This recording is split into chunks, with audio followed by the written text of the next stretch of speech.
Taurus, hi! Welcome to Mr. Queen PH at ito ang inyong monthly reading for April 2024. This is a general reading, just take what resonates. Watch your Sun, Moon, Rising, Venus for other messages. And thank you sa lahat ng mga sumusuporta dito sa ating channel. Just a reminder, gamitin nyo lamang ang reading na to bilang gabay. Pa-follow, like na rin ang ating Facebook at TikTok. Lahat po yan Mr. Queen PH. Like, share, subscribe. Turn on post notifications para lagi kayong updated sa ating mga readings. And also, if you are interested in private reading, naka 30% discount tayo hanggang March 20, 2024. Yung link kung paano makapag-book ay nasa description at sa pinned comment. Paki-check nyo na lang. Okay, Taurus, let's see what's up. What's coming to you ngayong April? Mars. Uy, there's some sort of aggression or taking action, putting things in motion. So, maaring kung kayo ay medyo nagpo-procrastinate, no? Yung tipong may paano ba yung Tagalog ng procrastinate? Medyo tinatamad, no, na gawin or i-execute yung mga plano mo. So, ngayong April, you will put that in motion. Gagawin mo na. Oo. Fifth house. This can be related to your creativity. May mga creative ideas ka, gusto mong i-pursue. So, ngayong April, finally, gagawin mo na. So, pwede rin tong content creation. Anything na meron kang bubuuhin using your mind, your hands, your talents, your skills. You will tap into your skills, abilities. You also have Uranus, which is about change, major change. Some of you, pwedeng ano rin, kasi itong Mars tsaka 5th house is, ang 5th house kasi is also about dating. So, yung iba sa inyo, na kung dati medyo ilag sa pakikipag-date, pakikipag-connect, relasyon sa iba. So, ngayong April, medyo you will go out of your way to connect with other people. Magne-network ka. Oo, you will get to know people. Mas magiging game ka ngayon. So, this is more of reinventing yourself. Na kung dati ayaw mong lumabas. So, ngayon, lalabas ka na and you will experience yung you will experience getting to know new people. Mas magiging friendly, going out. Let's say your overall energy. And also, 5th house is about children. So, pwedeng yung iba sa inyo, mas magkakaroon kayo ng focus rin sa inyong mga anak kung meron na kayong anak. Wow, you have the 6 of Wands and the Page of Swords. Learning new things. Meron kayong, you're very curious, meron kang bagong gustong matuklasan, matutunan. And this will lead you to success. So, halimbawa, meron kang pag-aaralan or gusto mong matutunang skill. Pagkatapos mong matutunan yung skill na yan at in-apply mo yung natutunan mo dyan, yung resulta niyan sa'yo, magiging successful.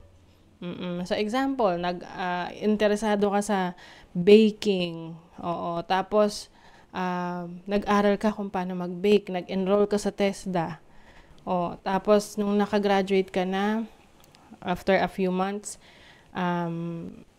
you are going to use your skills and abilities para magnegosyo, magkaroon ng bake shop. And then, you're going to be successful. So, anything na pag-aaralan mo ngayong April will bring you success kapag iyan ay ginamit mo, no? So, your challenge is the Fool. Ayan. So, ang challenge mo dito is kung paano ka magti-take ng first step. So, that's why, andito yung energy ni Mars. Si Mars ay magbibigay sa'yo ng lakas ng loob to take that step. You also have the energy of King of Wands as your challenge. So, maaring may mga bagay na pumipigil sa'yo na mag-explore pa. So, kailangan lang dyan talaga consistent ka sa mga gusto mo. Oo, kasi kung, alam mo yun, ningas kugon, sabi nila, nalulubog lilitaw, ganyan. Medyo mahihirapan ka na maabot agad no? Yung goal mo. Kasi nga, hindi ka consistent. So, importante rito ngayong April para sa'yo is to show up every day, consistently. To show up for your dreams. To show up for your goals. 'Di ba?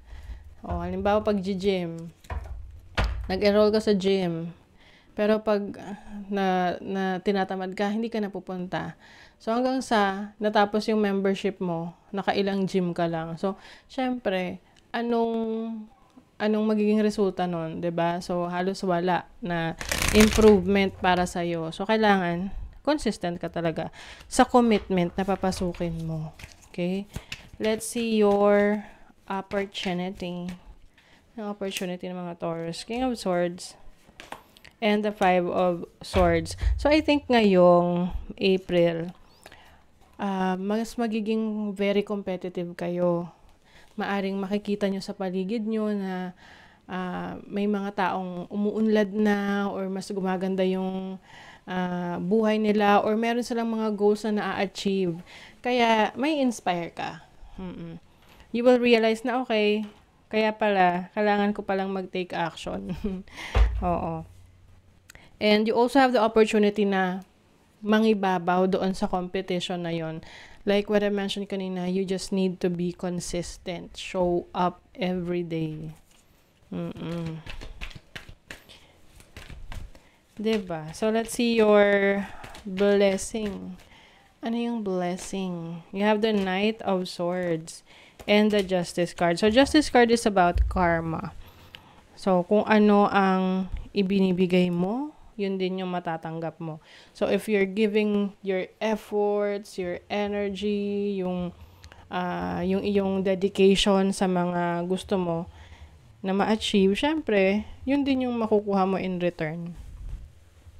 And I think you will have more, alam mo yun, parang meron kang, hindi lang determinasyon but also that fighting spirit na kailangan mo to make things happen.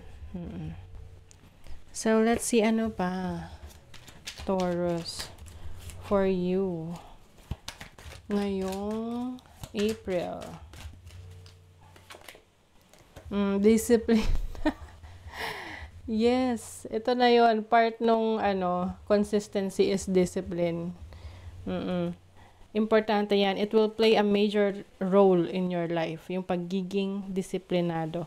And also, you will focus on your family, children, kung meron ka ng mga anak, mas may time ka sa kanila. Yes, competency is also important. Kasi yung pagiging consistent mo, yung disiplina na binibigay mo sa sarili mo, yan yung magbibigay sa'yo ng pagiging, yun yung magiging dahilan kaya ikaw ay competent. You're going to be more accurate, impressive, effective. Okay? Let's see. What else? Meron talagang skills dito na pagbubutihin mo. Na parang isa kang para kang yung tipong expert sa field na yan. What else? You have the 6th house, Taurus energy. Sun in Taurus in the 6th house. Grabe. 6th house is about taking things in an organized manner. So, ibig sabihin yan, yung discipline mo talaga magiging on point ngayong April. I think, gagawa ka pa ng mga checklist na ganyan, magjo-journal ka, isusulat mo ano yung mga goals mo, at imo-monitor mo rin kung ano na yung naging progress mo. You will also focus on your health. This is focusing on your self-love, self-care, practicing self-love, self-care, na you will also set boundaries na hindi mo hahayaan na take advantage ka ng iba. Okay? Because you know your worth.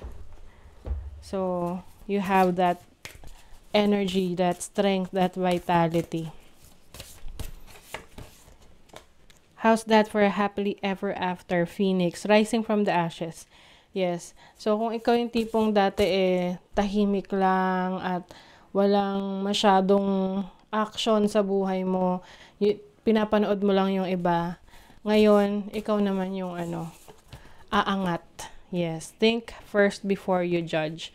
So, I think mas magiging open ka sa lahat ng possibilities na i-offer sa'yo. But of course, kailangan mo rin naman yung pag-aralan, pag-isipan, bago mo subukan, bago mo gawin. Okay? But you're going to be more open-minded sa mga iba't ibang opportunities na darating sa'yo ngayong April. Okay? So that is your reading, Taurus. Thank you so much. Bye!